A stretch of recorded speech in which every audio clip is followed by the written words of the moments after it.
26 வயசுல தற்கொலை பண்ணியிருக்காங்க சீரியல் நடிகை நந்தினி. காரணத்தை கேட்டா ஆடி போயிருவேங்க. கலைஞர் தொலைக்காட்சியில டெலிகாஸ்ட் ஆகிட்டு வரக்கூடிய சீரியல் தான் கௌரி. இதுல நடிச்சு தான் பயங்கரமா ஃபேமஸ் ஆனாங்க நந்தினி. அதுவும் சாதாரணமா இல்ல, கனகா துர்கா அப்படின்னு டபுள் ஆக்ஷன்ல நடிச்சு சும்மா அசத்தியிருக்காங்க. பெங்களூர்ல ஒரு விடுதியில இவங்க தங்கியிருக்காங்க. திடீர்னு அங்கதான் தூக்கிட்டு தற்கொலையும் பண்ணிருக்காங்க. ரொம்ப நேரமா ரூமோட கதவு திறக்கவே இல்லை அப்படின்னு அங்க வேலை பார்க்கறவங்க கதவை உடைச்சு பார்க்கும்போது தான் தெரிஞ்சிருக்கு இவங்க தூக்கிட்டு தற்கொலை பண்ணிருக்காங்க. அதுக்கப்புறமா பக்கத்துல உள்ள அரசு மருத்துவமனைக்கு அனுப்பி வைக்கப்பட்டிருக்காங்க. தற்கொலைக்கு முன்னாடி நந்தினி எழுதின ஒரு கடிதம் ஒண்ணு சிக்கியிருக்கு. அதுல என்ன எழுதியிருக்காங்க அப்படின்னா, தன்னோட விருப்பத்துக்கு மாறா பெற்றோர் தன்னை கல்யாணம் பண்ணிக்க சொல்லி ரொம்பவே வற்புறுத்தி இருக்காங்க. என்னோட பெற்றோரை பார்த்து கல்யாணம் பண்ணிக்க எனக்கு விருப்பம் இல்லை அப்படின்னு என்னால சொல்ல முடியல.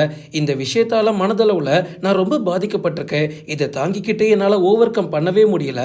அதனாலதான் நான் தற்கொலை பண்ணிக்கிறேன்னு எழுதியிருக்காங்க நந்தினி. இந்த கடிதத்தை ஆதாரமா வச்சு இப்ப போலீசார் வழக்கு பதிவும் பண்ணியிருக்காங்க. முதற்கட்ட விசாரணையில நந்தினி டிசம்பர் 28ஆம் தேதி ராத்திரி 11:16 மணி முதல் டிசம்பர் 29 அதிகாலை 12:30 மணிக்குள்ள உயிரிழந்திருக்கலாம் அப்படின்னு சொல்லியிருக்காங்க.